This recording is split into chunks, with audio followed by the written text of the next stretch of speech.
Welcome everyone. My name is Patricia Langan. I am the Regional Director for the Middle East for We Connect International. And this is the first ever regional webinar on supplier diversity and inclusion. I want to thank our panelists and Michael Tobolsky, our Vice President for Member Development, for leading us in this. You're going to hear from the world's experts in supplier diversity and inclusion and gender inclusive sourcing. And I do hope that you stay involved with us in the future. We have more activities upcoming for large buying organizations, including a July 7th seminar where we roll our sleeves up and talk more about how to start supplier diversity and inclusion in your company. And that is hosted by Dubai Chamber. No further ado, I'd like to introduce Michael Tobolsky, our Vice President for Member Development. Thank you very much, Patricia, and welcome to the session today. I just wanted to give you a brief background. I'll be the moderator for today's panel discussion, but I lead the efforts at We Connect International in terms of strategies, how to implement supplier diversity initiatives, gender inclusive sourcing. And prior to my role at We Connect International, I was with Marriott International, where I started a formal supplier diversity initiative and then took it international. So I have the fortune to work with a lot of companies and share best practices around the globe. So next, we'd like to go ahead and start with a video on gender bias. This seems to be one of the main areas that affects both men and women in terms of their bias, conscious and unconscious. We did this video to show that we have a woman business from one from each continent, how they've been discriminated against by bias in supply chains. And then we hear from 3 of our corporate members in terms of how they've dealt with mitigating this bias. So Patricia, if you want to go ahead, please. Once I was interrupted in the middle of a presentation by a man who said, "How can you handle this job? You didn't even polish your nails."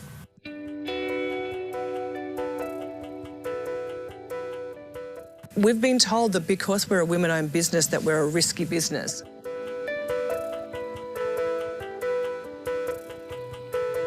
We were advised to not expose the fact that our company was headed up by women and that it would be better actually to have a man to front those aspects of what our company provided. I once had a buyer from a big corporation ask for a quote at least once a week, and she would never get back to me. After a couple of months, I asked her if everything was all right, if there was something wrong with the quotes I was sending. And finally she said, "Well, to tell you the truth, you're just a part of my KPI."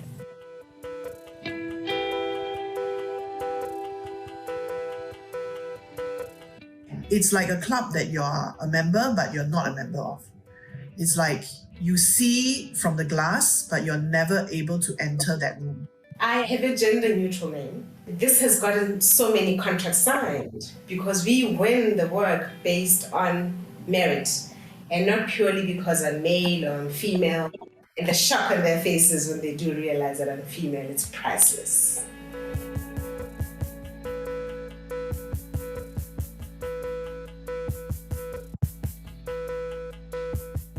Here's the brutal truth, right? I'm biased, and so are you. Bias for me is when you're very comfortable in your own network and you're constantly going to the same people or doing the same process. Bias presents itself both as conscious and unconscious. The unconscious bias is much more subtle and is hidden. It's some type of misconstrued idea of another based upon race, gender, or other characteristics. There's over 175 named, studied, and proven biases in decision-making, from your upbringing, your family, your society, where you're located, where your suppliers are located. A lot of these things that you see are day-to-day occurrences, either in your life or in your business. Bias is an issue if you're not bringing in the best people who can propel your company forward. You can have an impact on your revenue, an impact on the products, and impact on your client sat. Women make up 51% of the world's population. If you're not including women businesses in your supply chain bidding opportunities, you're missing out on potentially competitive, innovative, and service-oriented suppliers. That leads to a loss of opportunity, ideas, performance, income. You're literally leaving money on the table. Think of what we can do if we incorporated and leverage more women-owned businesses into our supply chain. You're getting buying power, thought leadership, innovation. So it makes business sense.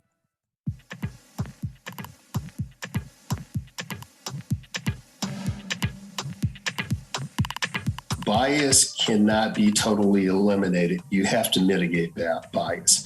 You have to be proactive and understand it exists and create policies and structure that mitigates it as much as possible. Organizations that are serious about addressing bias in supply chain need to first look and identify the diverse suppliers that are already in the supply chain and help them understand how they can grow and do more business with your company. I have a group of supplier diversity professionals and a network of advocates across ExxonMobil whose job it is to try to find opportunities for women-owned and other diverse businesses to enter into our business. We're offering training to all new hires that come on board. And it's to start it from when they come in to make sure that we're embedding that in every employee that we have, because that shows how important it is. We're ensuring that for every RFQ, every RFI, it has at least one diverse supplier on it. So these are actions that everyone should take from a corporate standpoint. You have to be intentional and you have to be aware. If you think you can start the diversity and inclusion work in supply chains without having a supportive culture, it's destined to fail. Culture determines your success regardless of how good or effective your strategies may be. It's so important that where you buy, where you live, where you work, that you have some representation of yourself. We start from the top, from our CEO, to make sure that we're not only creating that inclusive marketplace, but we're walking the talk.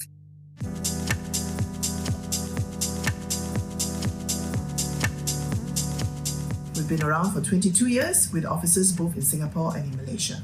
We operate in numerous countries within Africa, UAE, and Europe. A number of our customers are Fortune 500 companies, 3 of which are in the top 100.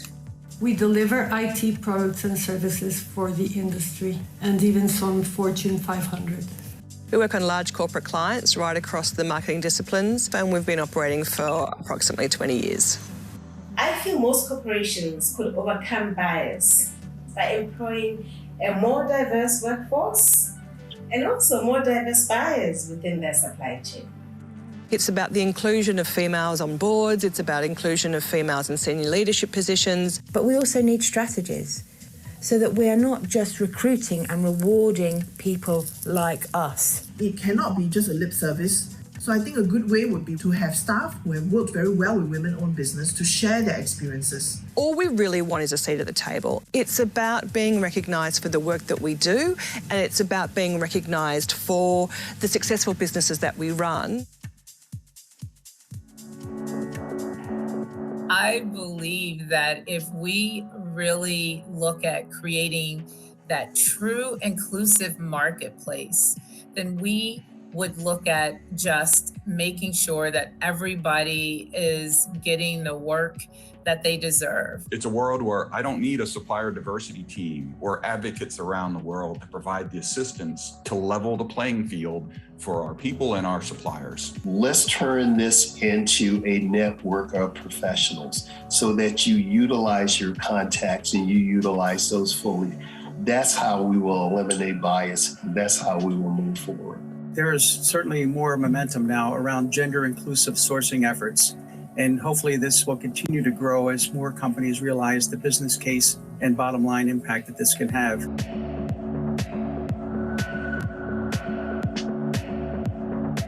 make sure that this is a commitment throughout the corporation and that your CEO has made statements, that you have policies that enforce it and that are clearly stated. But policies and guidelines are one thing. Then you have to have a process that reinforces that. Create awareness around the great women-owned businesses and diverse businesses that are available to corporations and their capabilities. Educate your internal stakeholders or what's available to them and how they can partner with women-owned businesses. Training is a great place to start. Giving them the tools to be able to see and mitigate the bias in their decision-making. Measure everything you can. You can't measure everything, but when you collect all the decisions together and you look at the bottom line, you can tell when bias is creeping into your decision-making.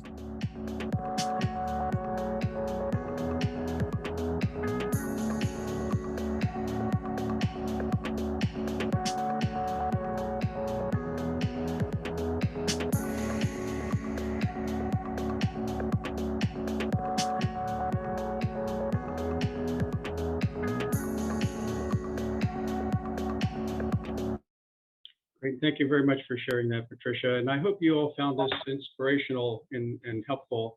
We do have this listed on our website under our Supplier Diversity and Inclusion Resources page, so feel free to download it and share it with your teams anytime.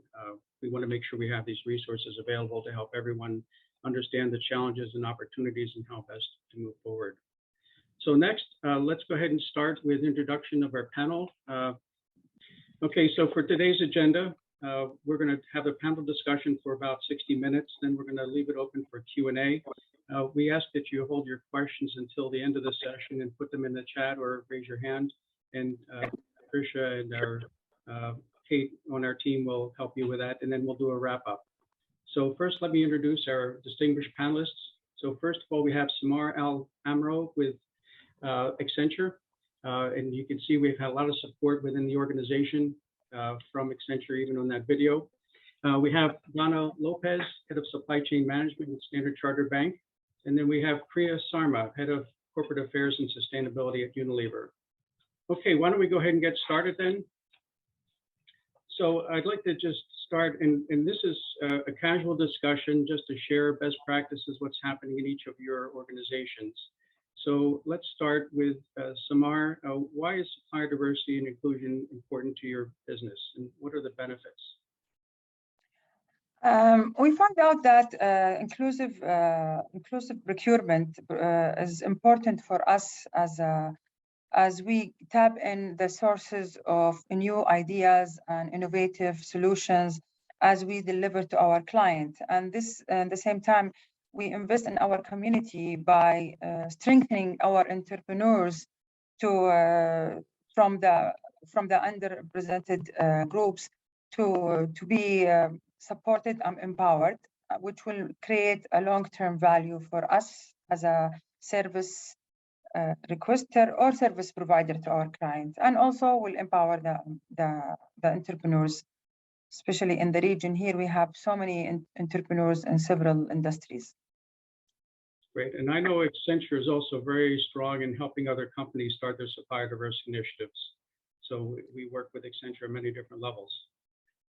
Of course, as we are one of the co-founders of We Connect International, we are really trying to lead and open up some doors to We Connect International in the region. Especially, we are just starting this program or this engagement in the Middle East. I'm really proud to have a team member who are actively participating in this engagement, and we look forward to see more happening in the region. Great, thank you, Samar. Next, why don't we go to Donna? Can you maybe talk a little bit about Standard Chartered Bank and your business case there? Sure. So I just wanted to say that building an inclusive culture is vital to our future. And in Standard Chartered Bank, we have a commitment to delivering sustainable and responsible banking. So as part of our sustainability aspirations, we recognize that by working with diverse suppliers, we will be contributing to driving more prosperous communities, and we will have a positive, a better and maybe more impactful social contribution. So what we do, I wouldn't call it business case, but something that we have in Standard Chartered Bank is we have a supplier diversity and inclusion standard, which defines what is a diverse supplier for us and what is our expectation from our teams and our suppliers to address our goals. Great, thank you for sharing that. And Priya, how about Unilever? Thanks. Hi, everyone. Hi, Samar. Hi, Dana. So thanks, Michael, for having me here. Just as introduction for those who may not know a lot about Unilever, but we're one of the largest FMCGs worldwide, and we have more than 400 brands. Many of them are kind of well-known household names. I'm sure everybody uses more than one of our brands. So what that essentially means is that we have a whole gamut of suppliers. I think we have more than 50,000.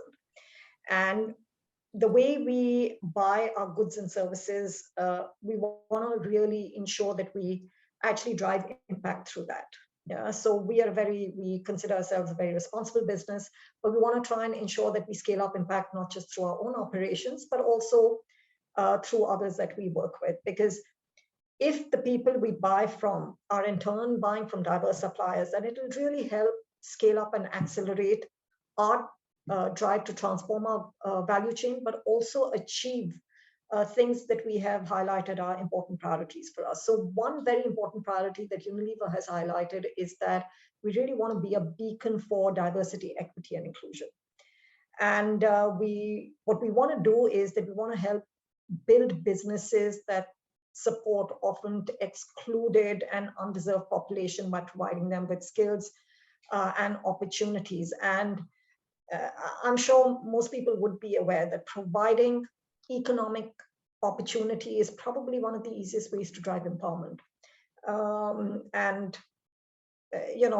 Becoming a supplier to Unilever, therefore, is a gateway for people to really grow their business and make much wider economic contributions. And in this drive, what we really want to do is that we want to address all of the prejudices, the sociocultural and economic barriers that really stand in people's ways just because of the prejudices that they face, because of who they are, the gender that they belong to, and really provide them with that level of training and access to finance. And in terms of benefit, having a shared purpose with your partner really can help, which is a supplier in our case, can really help drive, one is differentiation and preference for the company. And really what it will do is it'll help drive mutual growth for both. Great, that's quite a story that you have to share. Priya, can I stay with you and just go on a little bit more about, do you have a formal business case, something that is shared internally that kind of summarizes what you just covered? So I'm sure there's a good understanding that, diverse businesses. So there is the whole moral imperative that I've spoken about. We really need to address inequalities in society, but it's also really good business sense, what we call doing well by doing good. And let me start from the big numbers. So there's a BCG study that has shown that, the most gender diverse companies actually generate 10% more revenue through innovations. With regards to supplier diversity, for every $1 million of cost, $3.6 million are actually added in revenue. Yeah. And for companies that really want to be employer of choice to Gen Z, yeah, I don't think there's anything more important than you can do than driving diversity. So like I mentioned, we really want to be a beacon for diversity, and we aim to address it, not just in our workplace, but through our supply chain, through our brands. We do a lot of work through our brands to address this, and also through the wider society. And this is really the holistic, integrated approach to equity, diversity, and inclusion. We've already achieved diversity within our workplace. We had committed to achieving 50% gender balance by 2019. We achieved it, by 2020, we achieved it 2019. Today, we're already at 52% in favor of women. So we've got 52% women in middle and senior management. And having achieved this internally, for us, the next step is obviously going externally and helping suppliers and those within our value chain. Great, excellent. Thank you for sharing all that, Priya. Donna, can you talk a little bit about Standard Chartered Bank in terms of a formal business case and how it can tie to the bottom line? Yeah, so we have a global diversity and inclusion team that works at different levels of the organization. So one has to do with our internal employees, like Priya said, we have some targets for gender equality. We also want to be inclusive in the clients that we engage with as a banking and financial services institution. But the one that I lead is the one related to suppliers and our supply chain. So we basically want to increase our engagement with diverse suppliers, but we also want to see how we can grow with them, how we can also finance them since we're a bank, and also how do we educate our own staff and our own suppliers on how they can access larger organizations like us. So maybe I will deviate from the question a little bit, but I know that one of the key challenges of small suppliers is how do they access to large organizations, right? How do they meet all the standards to be able to provide the services? Because the due diligence process sometimes is very, very complex. So as an organization, we have a commitment to support these little enterprises to get into that level. But this is something that will take time, and of course we will talk more about that in the next half an hour. But great. Overall, that's what we're doing. Great, thank you, Donna. Samar, can you talk a little bit about the business case at Accenture? Similar to Standard Chartered, we are a global company with a global program that works from global to regional. And we have a global team sitting in different countries and supporting our regional champions or executive sponsors. Within Middle East, maybe we are starting this engagement, and we are starting the program of diversity inclusion for suppliers. But globally, we set up a KPIs to support. At least in FY20, we had the goal to support 170 entrepreneurs and or suppliers, and we achieved that, and we exceeded the number by 196. And for FY23, we are putting a goal of to support 250 suppliers. As a responsible business, we are keen to achieve that goal or maybe exceed that. Globally, as I mentioned, we have several success stories of graduated suppliers from our diversity supplier development program, DSDP. And this is mainly in the North America and Canada and UK, but we have a plan to extend those programs, which is a formal training of 18 months that supplier will go through mentorship and training phases to enable them and empower them to serve better the global corporates like Accenture and other companies. Great, thank you, Samar. And I hope you and the audience can understand these are really leaders in this field. When you hear about not just buying from women, but also the development efforts and tying it into the culture of the organization. You know, typically nobody's going to buy from a women business just because it's women owned, but because they have to be competitive in quality, service, and price. But you can see what a tremendous impact you can have when they are included in opportunities to participate in those bids. So that's great. Donna, let's go to the next section. We're going to talk about supplier diversity at your company. Can you please provide an overview of the supplier diversity efforts at Standard Chartered? And know that you've been working on this just for a few years, but you've made tremendous progress at your company. Sure. That's great. Well, in Standard Chartered Bank, we have many objectives. Maybe if I go back, the way we started by drafting our supplier diversity and inclusion standard, and we have been moving from there. And we have started, we put in place a supplier validation program in 2020. And because in 2019, we automated our system with a questionnaire where we would ask the suppliers if they were diverse or not. So in 2020, we put in place a program where we were validating whether these suppliers are really diverse or not, because with that, then we feel comfortable reporting a metrics. So with that metrics now, we have a very good database to tell, okay, I don't know, certain percentage of our total supplier base are diverse, and we spend so much of our spend with diverse suppliers. Of course, we have set up targets and we have set up ambitions because we really want to be leading in this space. And we are reporting this on a quarterly basis now internally. And we also, that's what we do in a from a global perspective. Now, locally, we also encourage our teams to have local diversity and inclusion plans because every country is different.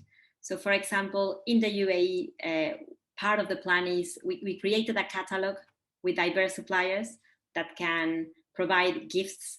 And and we have told our businesses and functions, look, instead of going and buying gifts to large corporations, why don't you look at this catalog? These are suppliers that can provide services, sweeties, I don't know, you name it. And these are diverse suppliers, let's support them.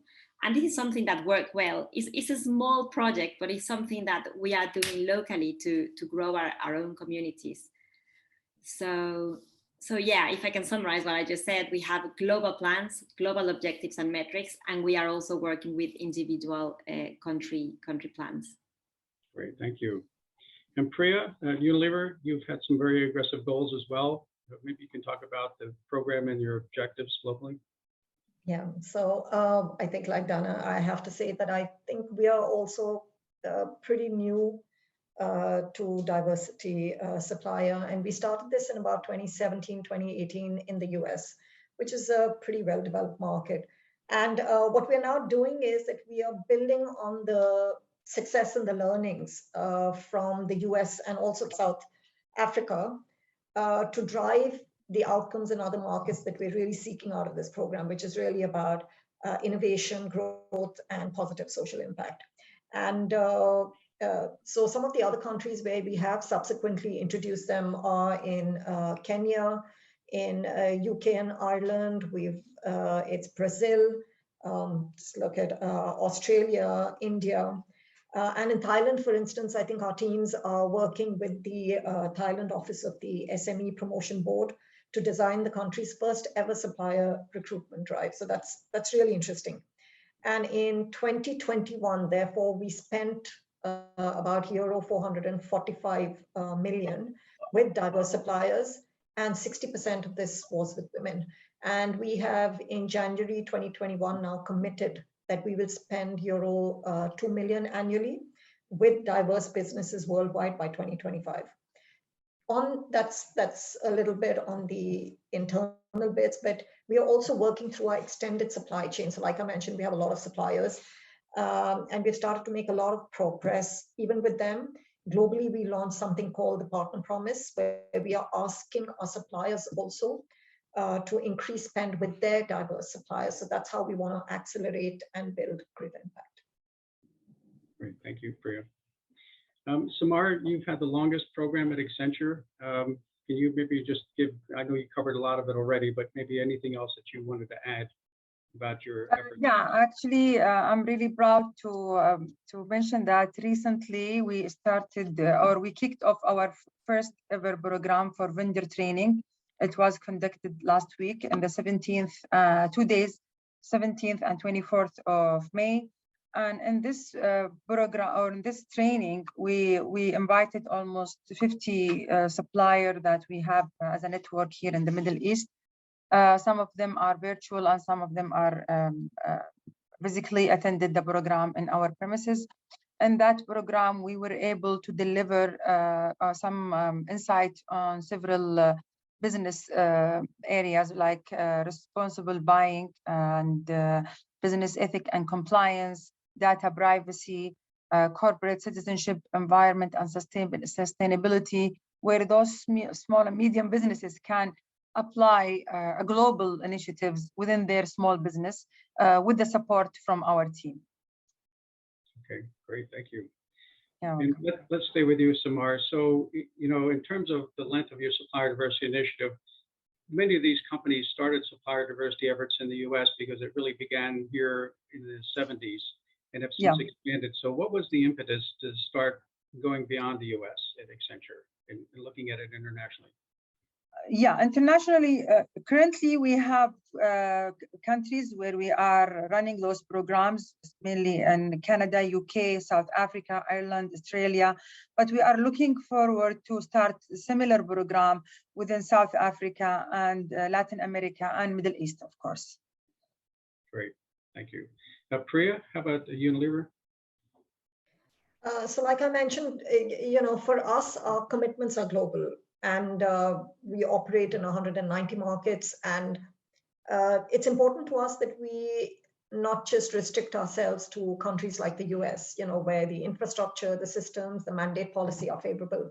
But it's really important to go into those countries where there is a much larger gap. There are countries where there isn't even an understanding of why this is important. And those are probably the countries where you can deliver the, you know, the maximum impact, positive social impact, and drive the most growth. So, which is why we started in the US, and then, like I mentioned earlier, we've expanded not just to European countries, but also to a lot of Southeast Asian and South American countries. Great, thank you, Priya. And let me see, in terms of the different groups or categories, let me just ask you, Donna, too, if you have any other thing to add in terms of the going beyond one country with supplier diversity. No, I think I agree with what Priya and Samar have said. Okay, so let's go on to the next question. So what diverse categories are you including in your international effort, and why? Well, in Standard Chartered Bank, we define diverse suppliers in three. I'm going to split into three different buckets. The first one is those companies that are incorporated as social enterprises. The second one would be companies that are minority-owned businesses, where more than 51% of the ownership belongs to women or ethnic minorities or disabled businesses. And the third one would be micro, small, and medium enterprises as per the OECD definition, or any other local definition that would supersede the OECD, like in India, for example. But those would be the three categories of companies that we would define as diverse. Okay, and that's certainly very challenging because every country has different definitions of what an SME is. And even from a minority standpoint, there are only 6 countries outside of the US to define what a minority is. So there's still a lot of opportunity, but at least from the women's side, it's 51% of the population. So it's fairly easy to identify the women-owned businesses. Priya, how about you at Unilever? So our definition is kind of similar to Dana's, just in terms of what is a diverse business, and we define it as one in which 51% or more of it is owned, managed, or controlled by members of underrepresented groups in the countries in which they are operating, and they need to be able to certify this or self-declare it. And so under that, we then have kind of 4 categories. One is, of course, women managed and run businesses, those run by ethnic or racial minorities. The third one is people with disabilities, and the fourth is people who identify as either LGBTQI. So those are the kind of 4 that we have. Okay, great, thanks. And then let's, Samar, in terms of anything specific at Accenture that you can add? Actually, Accenture categorize category of gender is different from one region to another, but I will talk about the Middle East, which we are focusing on gender diversity and people with determination. So we really look at the women-owned business, which should be either, as mentioned by Dana, 50% and above owned or run by women, and people with determination would be also a great example if we can find. It's still too early to say that we succeeded in that, but women-owned businesses we have already in our supply chain. This is the main category we are focusing in the Middle East. Great. We have a few questions that have come in that are relative to this. So let me see. How do you see the progression of supplier diversity in the Middle East? And if we focus on the GCC versus the rest of the region, are the government initiatives enabling growth of supplier diversity? So any one of our panelists would like to take that. Yeah, well, I can see that in the Middle East, I can see that in the UAE, there is a big support from the government on women-owned businesses. I personally have a friend who owns her own business, and she's got great support from the government. And you can see that there is a big focus on supporting women-owned businesses. I think that we're not at the level as the US or Europe, but I think that there is a big focus, and we should use this momentum to keep promoting that. Okay, great. Actually, also I can highlight some efforts and programs run by the Chamber of Commerce in both Saudi and UAE. In Saudi, we have an semi-government entity called Munshaat. Munshaat, it's a Arabic word, but it means establishment or organizations. But it's focusing on entrepreneurs. It works as an incubator and supporting system for the entrepreneurs in the region or in the country. And they have specific programs for women entrepreneurs business. So, I think the government are trying their best, but we cannot claim, as mentioned by Dana, we are at the level of the US. Okay, thank you. Priya, is there anything else you wanted to add? No, I just wanted to say that I think I agree with Dana. The UAE has started, and I think the first step always is to ensure that diversity in general is a key area of focus. And for the UAE government, it definitely is. We've seen at the cabinet level in the public sector, you've got 60% women. Yeah, I mean, that definitely exceeds what we have in the private sector. So there's a lot of focus by the government on both diversity and inclusion and on entrepreneurship. And I think this is where they're bringing it together. But I think it's still at the very early stages, and we have a long way to go. Great, and there's a message that the government supports women entrepreneurs, but there are not programs regarding supplier diversity yet. So that's one of the opportunities that hopefully will be picked up in the next few years. Okay, so in terms of diverse spend goals, do you have them at your company, and how are they determined? So Priya, could you perhaps start? Yeah, sure. For us, our goals are really global. And then they are supported by market rollout and category expansion plans, right? So these spends are then split by both market and by the category or portfolio. So we've got key portfolios such as beauty, the home care, cleaning, foods, refreshment. So they are cut accordingly, and the goals are provided to them. And the way we've kind of set them is by benchmarking against other industries to ensure we are at the same level, which is about 6% of, I think, is really what the target is in many others. Great, and while we're on this, how do you track the spend? Do you have a system that's set up or external software? I'm not sure about the software, but I know that in terms of process, whenever a country is included in, that's one of the data is obviously one of the key things, because they have to report the metrics as they move along. So I'm not sure about the system, but reporting is essential. I think Dana had mentioned it's key to ensuring that we're progressing correctly. Okay, great. Samar, do you want to talk a little bit about Accenture in terms of goals and how they're tracked? Actually, the main goal to ensure that we have a diverse environment where all the suppliers can feel encouraged and empowered to participate in this collective success for their businesses and for us. And we want to make sure also those entrepreneurs knows the sources of support, because sometimes you find the entrepreneur struggling to find where to reach to or where to go to get the support they need. So by engaging with We Connect International, we are trying to form a forum or a network in our community to secure this environment or to create that environment. So of course, that's the main goal.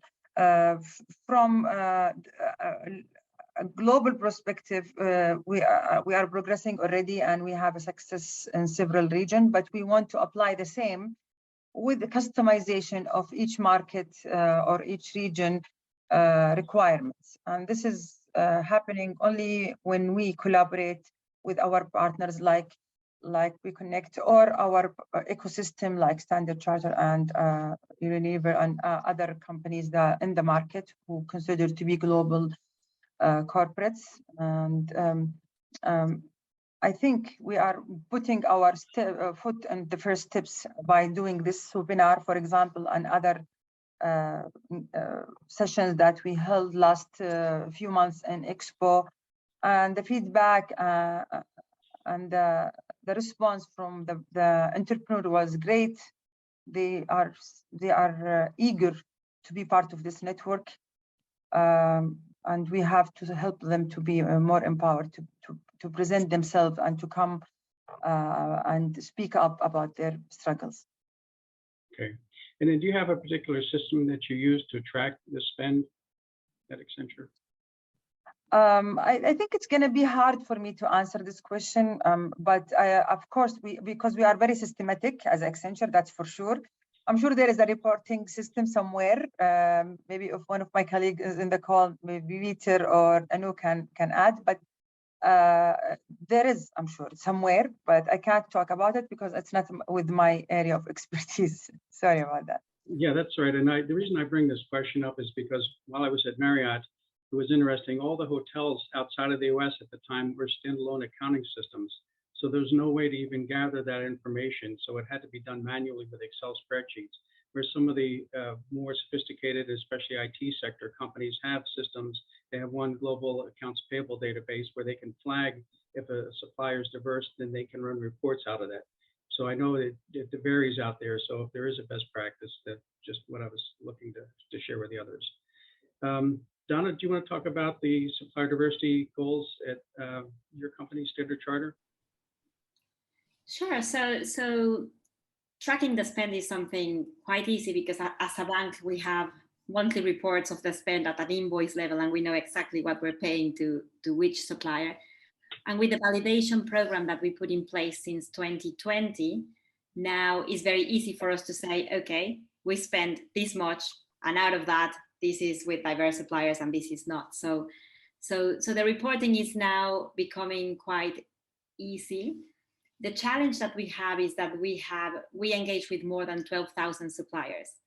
And we started introducing our questionnaires in 2019.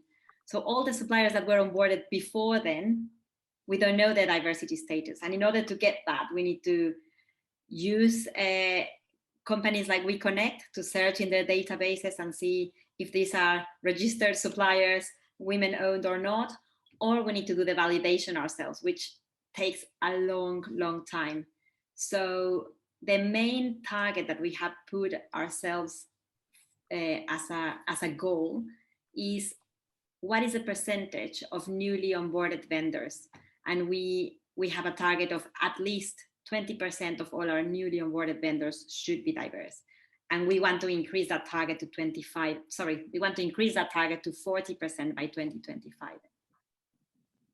Great, thank you for sharing. Michael, sorry, yeah. I had just seen a question in the chat about supporting, I think, suppliers in terms of their submissions and everything. So I just wanted to add, of course, our big commitment is in terms of, spending is the spend, which is €2 million annually. But what we also have in terms of goals to get there is that number one, what is the number of diverse supplier development programs, for instance, that we've launched to support the development of diverse suppliers, and also what is the number of suppliers who've actually signed up to our program and be core partners in this very socially impactful journey. Great, thank you for sharing that. Priya, while we're on with you, can you talk about the enterprise-wide effort, if it exists? And when I say enterprise-wide, it often, companies are set up differently. Some have a centralized procurement, some have decentralized. Sometimes there are different divisions that do their own buying that do not fall under procurement, say like the legal department or treasury, et cetera, or IT even. So in your company, do you have, is the effort going enterprise-wide, meaning is it just beyond procurement?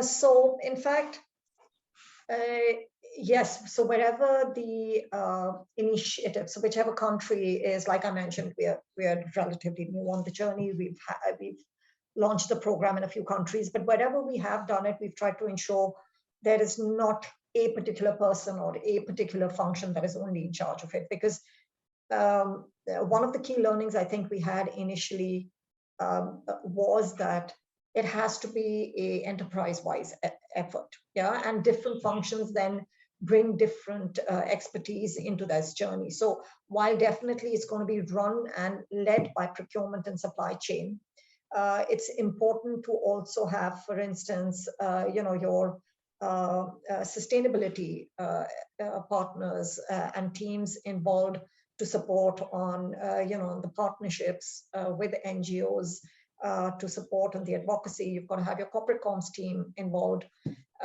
also to do the same things. It's important that you also have the correct level of support and stakeholder commitment from the GM of your business, for instance. So it shouldn't just be procurement or supply chain.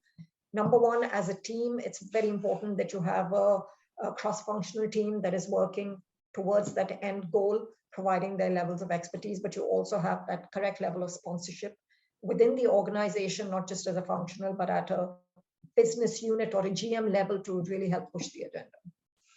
Thank you, Priya. And many companies today are moving towards an ESG group where supplier diversity, sustainability, and some of the other CSR functions can report up to, so it's all included as one effort, which is interesting to watch. Next, Dana, can you talk about Standard Chartered Bank in terms of enterprise-wide? Is it hitting all the different departments? Yeah, so the Supplier Diversity and Inclusion Program is globally led by supply chain management, which is procurement. That's the way we call procurement in Standard Chartered Bank. So we as procurement, we drive the program, but of course, like Priya said, this is something that has to be done in collaboration with the businesses and functions. So our global category managers connect with the people in property or in technology or in professional services, and they make sure that the procurement category strategies are aligned to our supplier diversity targets. And it is very interesting because it's completely different depending on the category that you are buying. So, for example, professional services, one of the things that we are trying to do is how do we make sure that our consultants, let's say our Accenture, comes with a team that is diverse. We don't want to see a team of 10 white men in a table, right? Because then we don't think that the result is going to be what we really want. And this is the kind of strategy that we are driving individually by business. But like I said, it's a global program, but every country has the responsibility of driving something locally and support their own community. For example, in South Africa, we want to make sure that our supplier diversity program supports BBBEE because it's what the country really wants to achieve. So every country has their own individual targets. Great, thank you, Donna. Samar, how about Accenture? Yeah, as mentioned also by Dana again, as a global company, our supplier inclusion program reports directly to our procurement chief executive, and it's included in our responsible business strategy, which part of the CEO Julie Sweet strategic plans. So this is in general, but I mean as a supplier program. But in general, inclusion and diversity also is led by a global team, and we, in so many initiatives, we interact between two different teams, which is inclusion and diversity team and supplier inclusion team. And this is very interesting. And now we are trying to define this or structure this engagement to have a focused target and goals. Luckily, we have local sponsors now, like Anu, my colleague here in the call. She's leading the the supplier program. And we have also a regional sponsor for inclusion and diversity in general. And when we say inclusion, diversity, Middle East, we are mainly focusing on gender diversity and people with determination. Great, thank you, Samar. Yeah. So the next topic I wanted to talk about was Tier 2, what we call a Tier 2 effort. This is where, large companies like those represented here today can include their entire supply chain in the effort. So it's, sometimes the women businesses may not be able to do direct business with a large supplier, but they can fit into the supply chain somewhere down the line. So if you could maybe just share each and start with you, Samar, in terms of a supplier diversity Tier 2 effort and what that looks like at Accenture. As I mentioned, globally, Tier 2 is already started a long time ago. It was led by a global team, but within Middle East, we are trying to apply some of the requirements and applying some of the KPIs to bring the Tier 2 businesses to our network. And I think the team are progressing especially, and that's very interesting. During the pandemic, we had a great engagement with some of the Tier 2 suppliers, and I think the program is progressing, and we are planning to have more initiatives in that area. Great. And for those in the audience, the Tier 2 program usually includes contract language and goal setting and evaluation as part of a scorecard for supplier performance. So there are a lot of tools that are and resources available to help start those efforts around the Tier 2 effort. Yeah, Donna? that's very important. Thank you for clarifying this for the audience. Sure. Donna, how about standard charter? So the way, so Tier 2 is a little bit, we are starting to work on it in Standard Chartered Bank. It's not fully implemented because we wanted to address our Tier 1 suppliers and spend first. But what we started doing is we started working with the key suppliers, not only in terms of spend, but also in terms of criticality. And those that are open to share that information with us, because not every supplier will be able to share that. So we started working with those that we knew they would. And we've had, so far, I know that we've had a very positive outcome. I think that Tier 2 works when you have visibility of how much your company contributes to the spend with diverse organizations by your own suppliers. So if we have visibility of this, we can understand how much we are really influencing the wider supply chain. So it's a really good program. We are just working on it. We have nothing implemented yet, but definitely it's something that we're looking at. Great, thank you, Donna. Priya, Unilever? So Michael, like I mentioned, our program is relatively new. We started this only in 2017, 2018. So our current focus is primarily on Tier 1. But what we are doing is that we are encouraging our non-diverse Tier 1 suppliers to actually start prioritizing spending with diverse Tier 2 suppliers, so in their contracts for Unilever-related subcontracted spends. But having said that, we are in the process now of rolling out a pilot towards Tier 2 So hopefully maybe in the next discussion a year down, we can give you some feedback on that. Great. And we also have a lot of great resources on our website for starting Tier 2, including a toolkit on We Connect International site. Okay, now we want to get into the next important phase in terms of where do you start? So Priya, if I could start with you, what are some of the resources needed and identified to begin supplier diversity efforts if you want to get this moving? So I'll kind of list out 3 key. The first is, of course, you've got to have your internal people resources. So you've got to have a champion. But like I mentioned earlier, you can't just put it on the champion. You've got to have the relevant, sponsors from the procurement function, senior leadership, which is going to walk the talk and be committed to achieving your goals and ambitions, and also from the general management, so the overall business. And again, like I mentioned, have the ancillary functional teams be a part of that whole agenda. So the sustainability, the corporate affairs, as and when, be a core part of that team. The second is it's really important that you have partner resources on the ground. So you have NGOs, you have companies like We Connect that can help identify, what are these diverse suppliers who actually need that level of assistance and who you can do the outreach to. And the third is really your data resource, so that they can analyze, put the baseline, aggregate, and report their spends and achievements. Great, that's a great point. And just so you know, based on my experience, there are women businesses, for example, in your supply chains currently that just you may not be aware of them because nobody's asked or they haven't said anything. And even going back to the bias video, sometimes women businesses are afraid to say that they're women-owned because then they may not get the business because they are women-owned. So it's just another dimension, but there are a lot of tools out there to help, attract and identify the women businesses already there.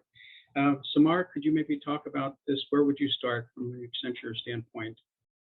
I would start with ensure the global and local leadership engagement and sponsorship. And that will help us to ensure to know where your company has considerable supply chain opportunity. Champions who can drive local program ecosystem partner to help connect with diverse business. Also, this will help us to analyze the diversity level of our company, our supply chain in the region. That will give any entrepreneur a baseline where they can determine what level of diversity they have within their business and what level can they be considered at our standards. And this is going to be also led by data base where we can get the right information from the right resource and analyze it and set up the criteria and the programs based on the requirements and the need of the market. Okay, great, thank you. Donna, do you want to talk about it from Standard Charter's perspective? Where to start? Sure. I think Priya and Samar hit the spot, but my view is that you need to start by having a standard or a policy where you can clearly define where you want to go and what you want and what are you going to define as a diverse supplier. Not every company will have the same definitions, right? In some of our interactions with other companies or industries, they have a complete different definition, or they just scope it to SMEs, and that's fine, right? I think that every company has to be very clear on what they want and what do they want to achieve. Then, of course, you need a team, and you need to have a team that is passionate about this, because in a large organization, sometimes this becomes a second priority for some people, and unless you're really passionate and you really fight for what you want, things will not get done. So to me, being passionate about sustainability and reducing inequality and all that jazz is really, really important. And then you also have to engage with a network, with an external expert like We Connect, like MSD UK, and so more. Even there's a lot of local companies that can also help with that, because with their advice, you will learn lessons. You will learn lessons, and you will engage with other markets. Like today, I am learning from Unilever and Accenture, right? I think that we have learned a lot from those engagements. And the last one I would say is data. You have to have the right data, right? So you need to start putting in place a process where you can identify your diverse suppliers. How will you validate them? What are the metrics that you want to measure, and what are your targets? Those are the key things for me. Thank you, Donna. And I just want to underscore that point about the champions that all three mentioned. It is so important because basically they're going to be change agents within your organization and advocates. And it's really important to make sure that they are passionate and not just checking off a box and given this responsibility. And you'll find men and women that are really passionate and can be change agents. So it doesn't have to just be women. So it's always important to recruit men as part of this process as well.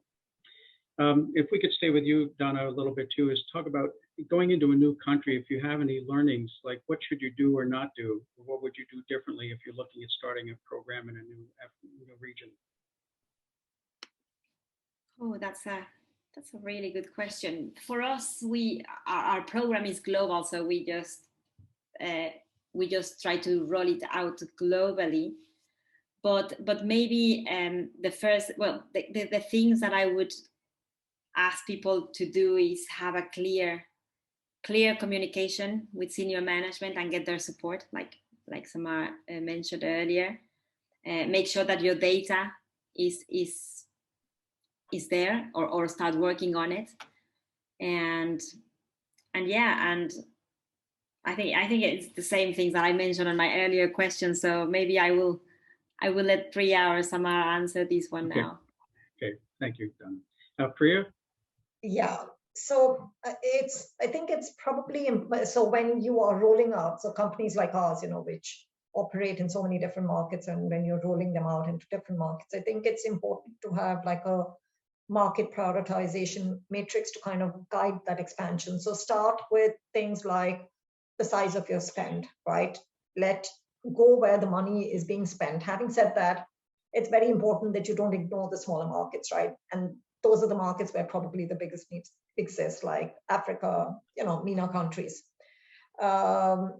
Secondly, try and identify your networks on the ground, because it's easier to implement initially when you have existing partners like WeConnect, NGO partners, who can help provide an access to that diverse supplier base.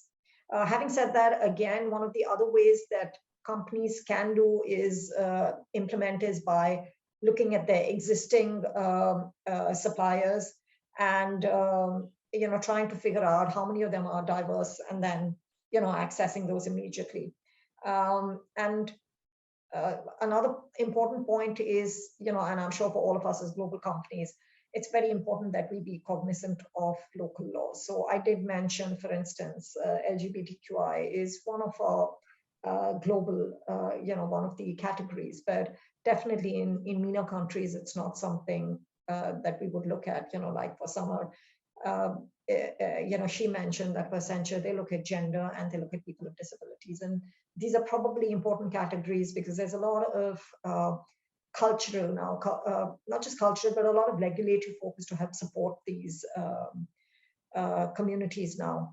And, it's important that everybody does their baseline activity to define their suppliers, and those are the ones that you can really increase spending. And I think the last one I'd say is go out and make your commitment visible, because number one, it puts a level of accountability on the organization, on the leadership to ensure that they're working in that direction. But also what it does is that it attracts like-minded partners to you. So, you can work in a more collaborative action and drive more impact.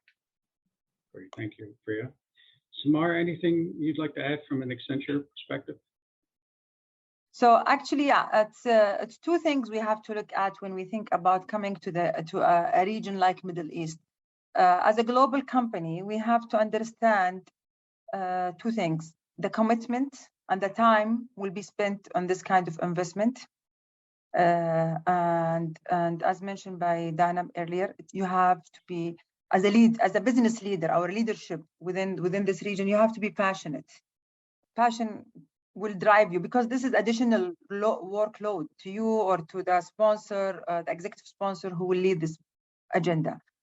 The second essential element is understanding the business culture and the whole region, let's say, culture around those initiatives. And sometimes it's a culture and legalization and policies within the countries. And even within Middle East, we have different country with different policies. When we go in a smaller scale within GCC with Gulf country, although it feels we are the same, but we are not.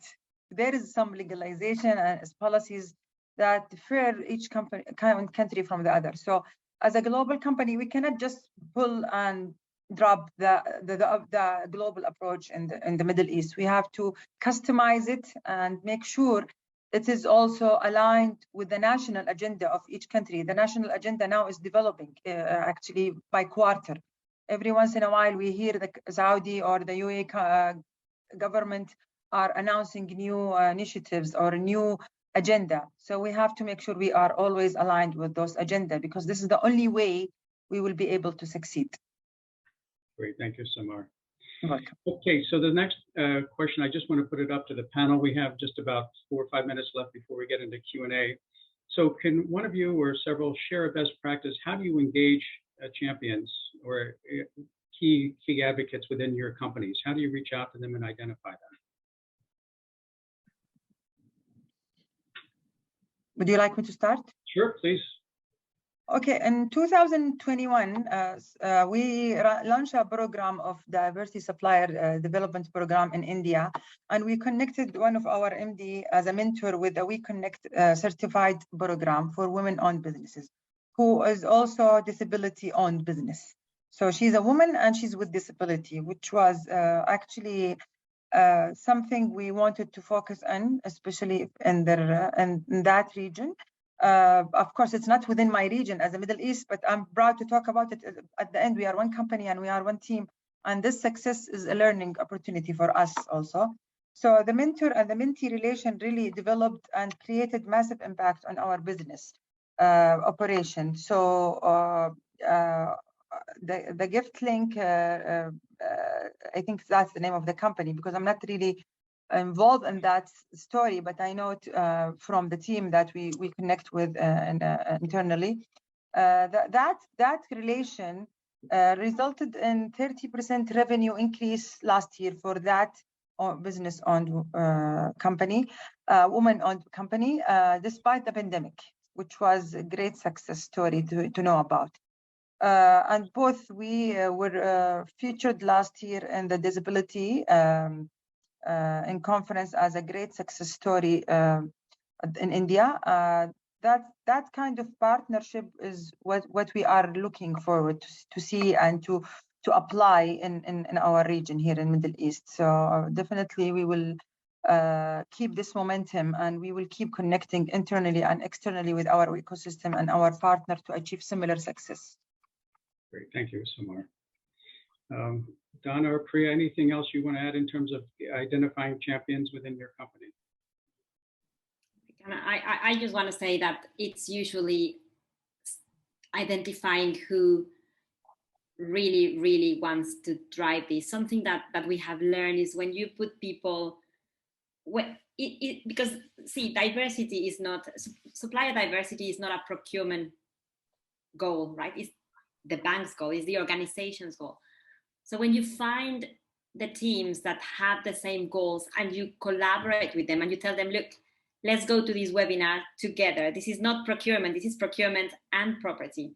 And when you know which of the people in your network is passionate, then that's the people that you start engaging with. And then you realize that as a team, things start getting better because everybody knows everyone, someone knows someone, and things get better. For example, someone knows someone in corporate affairs, and then they help us driving a very nice campaign. And then this person knows someone in HR, And that will help us getting into our CEOs and so on and so on. So to me, it's all about networking.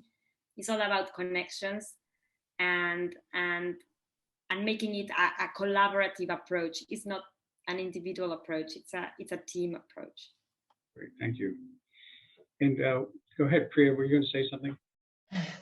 Yeah, I think it comes back to the point of, passion. A lot of sustainability initiatives have to be led by passionate individuals, because a lot of times they, in a way at the start, they fall beyond what you're normally supposed to do, right? So if you don't have the passion, they can just get stuck. And in our case, given the fact that we have a kind of a matrix structure globally, what we do is that we use global portfolio champions and market champions who kind of then work in tandem, because while the goals are set globally and the push comes from there, a lot of the action actually has to happen at the market level. And of course, at the end of the day, we try and ensure that all of our champions are diverse themselves, right? So diverse in terms of what they represent. And then, like I mentioned, you have to have diversity also in terms of functions, so that everybody's working together and really pushing that agenda internally and externally. Visibility is very important to this agenda, like I mentioned, because that kind of in itself propels and provides that impetus to ensure that you are at the forefront in achieving what you've got to do. Okay, and we're ready to move into the Q&A, but I wanted to ask each of you to make just a quick statement. If you were to give one piece of advice to someone starting off a supplier diversity initiative, what would that advice be? What one thing?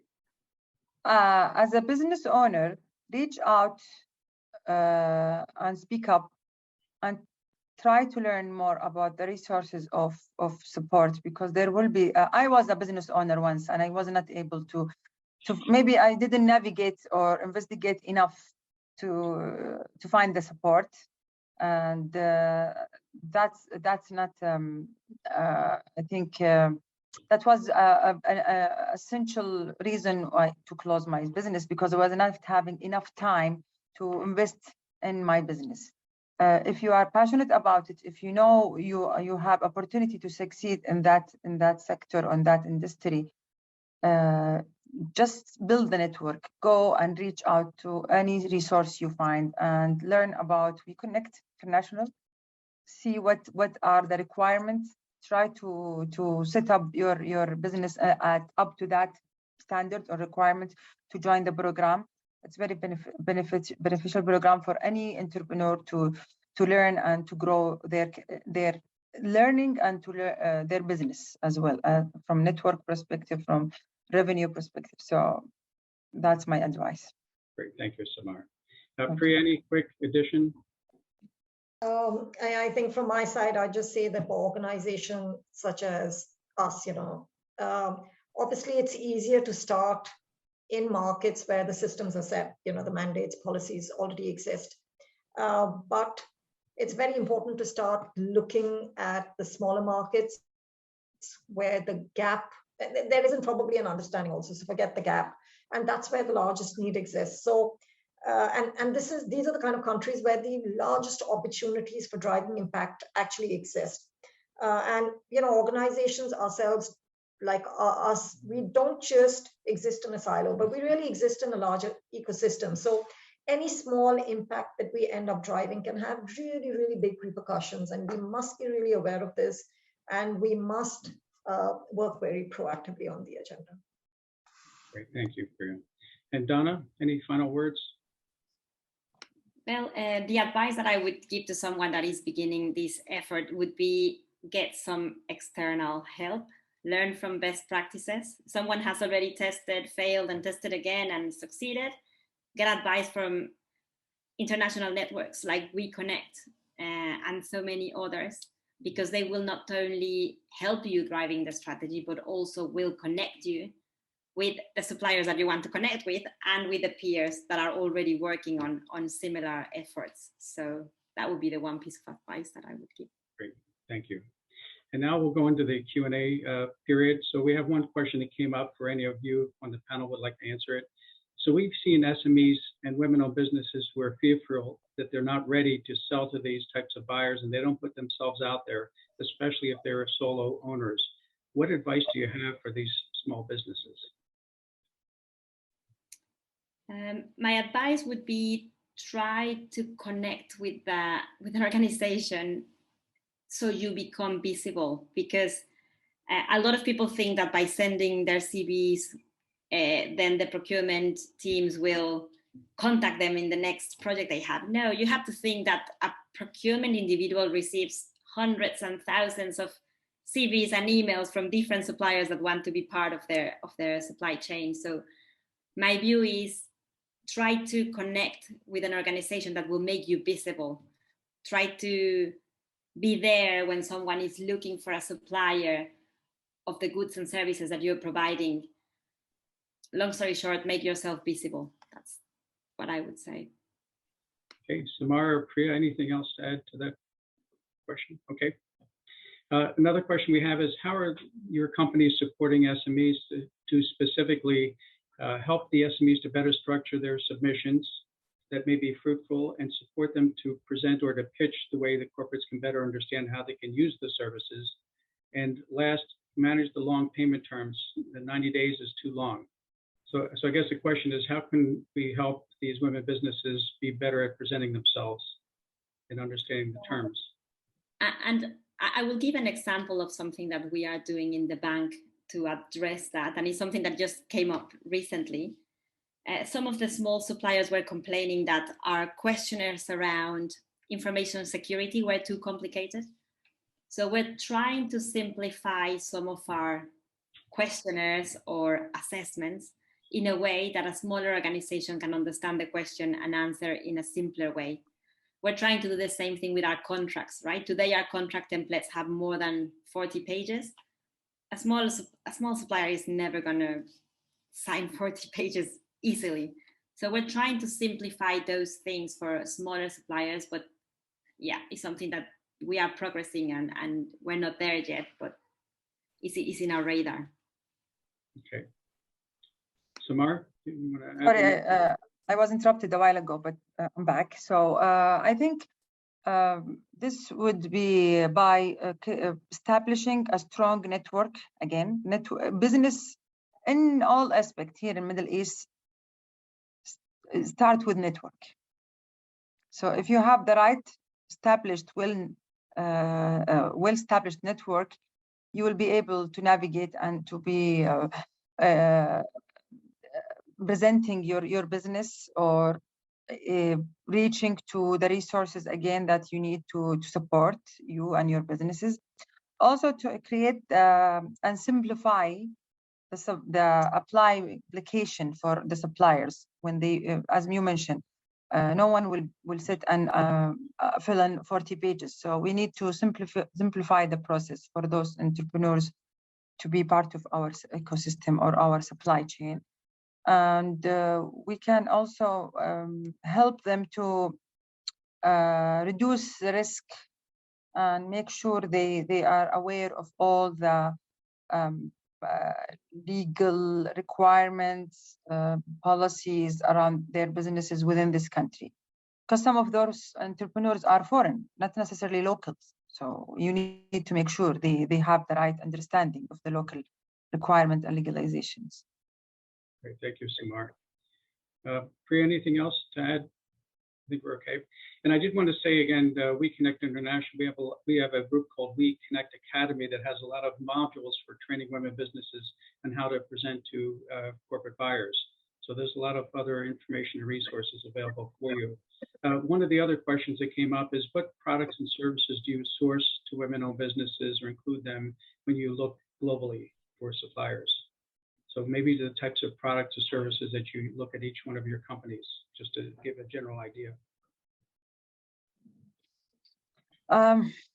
We use a lot of professional services like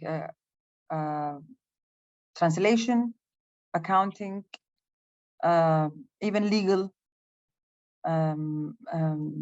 goods and catering, anything. We don't have a specific industry where we are focusing on. Anything and wherever we find a woman-owned business can provide that kind of services, we will, of course, use it. Okay, That's from Accenture. Okay. Priya, how about Unilever? I think for us, it's kind of similar to what Samar said, because you've got, for us, we've got marketing services. Actually, that's probably an area where you find more women. Yeah. And yeah, I forgot that. So I would think that's one. And then, like she mentioned, the whole catering, the, those kind of services. But definitely, I think marketing related services is definitely an area where you do find a lot of women. And that's probably an easier area. Great, thank you. And Donna? And from the top of my head, the ones that we already engage with are events companies, gift providers, consultants, and sometimes some HR suppliers. But like Samar said, we are open to anyone. We do not say this category has to be sourced to this kind of company. Of course not. We want to open this for every category. Great, thank you. Okay, and now moving on to the last part of our agenda is to wrap up. I wanted to thank all of our panelists for your participation and sharing of best practices for each of your companies. Just some takeaways that I have from my standpoint is the why, the innovation, best suppliers. Impact is really a big issue around why to do supplier diversity and inclusion. And, it lead by doing. If you want to have an influence in the community, is to do it yourself first, and that way you can be an example for other companies. And in terms of the business case, there's a financial benefit and the overall strategy and how it ties into the rest of the organization's goals. So you can see, especially as companies are moving towards ESG, this is really an integral part to be inclusive. And just so that you're aware, I would imagine that most, if not all, companies have a D&I policy in diversity and inclusion for HR, but often does not include the supply chain diversity, which is an important piece that can be instituted. And that way it can be used as a tool to help connect with the rest of the organization. There are external goals, tracking and measurement and target.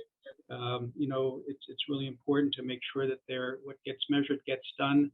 So for companies that are on this call, they've all mentioned their goals, which are external.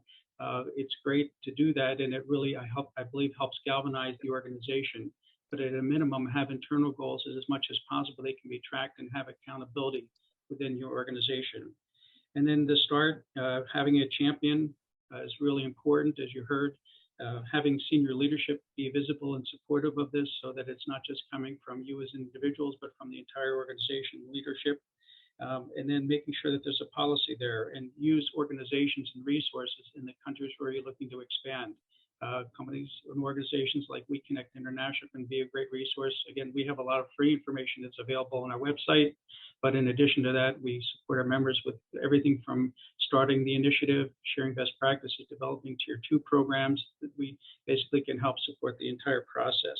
And lastly, it's important to have engagement, that the people within your organization are actually doing what they committed to do and supporting this effort around inclusive sourcing. So with that said, I will now wrap up and turn it over to Patricia for final comments. Patricia? Thank you so much, Michael. I wanted to make sure everyone knows how to get in touch with us. The email addresses for both Michael and myself are here. And again, I want to reiterate Michael's thanks to the panelists, and also for making sure that we had such an amazing turnout today. So thank you for promoting it. The reason I'm closing this out is because I want to let everyone know that we have a follow-on activity to this for buyers. We are partnering with Dubai Chamber, whose sustainability task force will hold a roll up your sleeves seminar about how to start and make successful a supplier to diversity and inclusion initiative within your own company. And we will be inviting Dubai Chamber members and also We Connect International members and special guests. So if you are interested in getting an invitation to that, it is exclusive. We're only inviting a certain number of people. please let me know. It's July 7th at this time. And that was it. I just want to thank especially Michael again for his amazing leadership. Since I joined We Connect International, we've grown our member buyership by more than 60% during a pandemic, so that today we have over 160 of the world's largest companies and multilateral institutions as our members. And I think we want to grow that membership as well. And we're looking for Middle East-based companies to join us as members. And with that, I think maybe we could close. Just letting you know, we're going to be putting this webinar on our website. So please share that with your colleagues who couldn't make it today. And I just want to thank everyone again. And I think we'll close. Great. Thank you for joining us. Thank you all. Thank you, Michael. Thank you, Patricia, and for everyone. Thank you, Dana and Priya. Thank you Bye, so much. everyone. Very interesting. Have a great Bye-bye. afternoon. Thank Bye-bye. you. Bye.